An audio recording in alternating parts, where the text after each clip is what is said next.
Hi, I'm Tony Stoltzfus. I'd like to introduce you to a powerful model of the heart that we use in leadership MetaFormation to help people change from the inside out. And when you think about change, the way most Christians approach it is they identify a behavior that they don't like. For instance, we get angry a lot, or we're undisciplined about our exercise or some personal habit. And once we've identified this outward action that we want to change, we apply discipline using our will to try to change the behavior.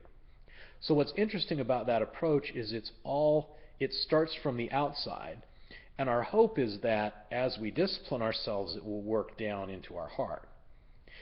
Now, Jesus takes sort of an opposite approach, and there's a lot of statements he makes, like a favorite one of mine is, out of the abundance of the heart the mouth speaks. What that means is what you say comes out of who you are. So the implication of that is if I want to change what I say, I have to change who I am, what's down inside of me. So here's how we understand the heart and where behavior comes from in leadership MetaFormation.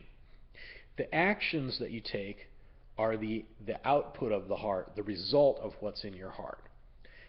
So underneath those actions are your thoughts, feelings, decisions from moment to moment, like your conscious mind. So my action immediately proceeds from I decide to do something and I do it. Or I think a thought and then I say it. But underneath that conscious part of us is another layer that I call identity. And it's helpful to think of it as who life has made me to be, the nurture part of my personality. So it's my beliefs, my wounds, my memories, my vows, the trauma from my past, the great things that have happened to me. All those have shaped me, and they've shaped a set of beliefs and memories that I live out of. So underneath my conscious mind, those thoughts and feelings and decisions are driven by this unconscious level of identity. Now, in that identity level, many people are familiar with inner healing is a great tool to work there.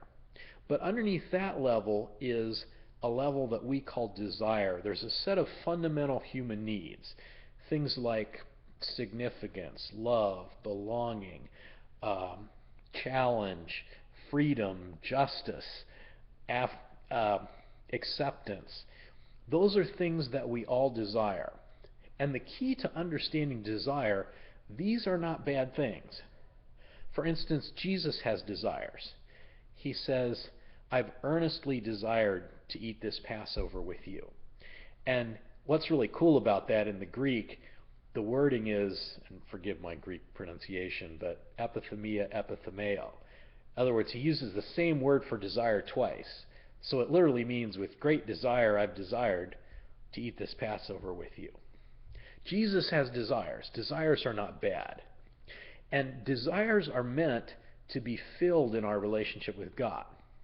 So when desires are filled, there's a well of life coming up from inside of us that changes that level of belief and memory, and that changes what goes on in our conscious mind and changes our action. So what we've learned to do in LMI is, instead of starting with change on the outside with disciplined behavior, we start on the inside with filling desire. And the results of that are amazing.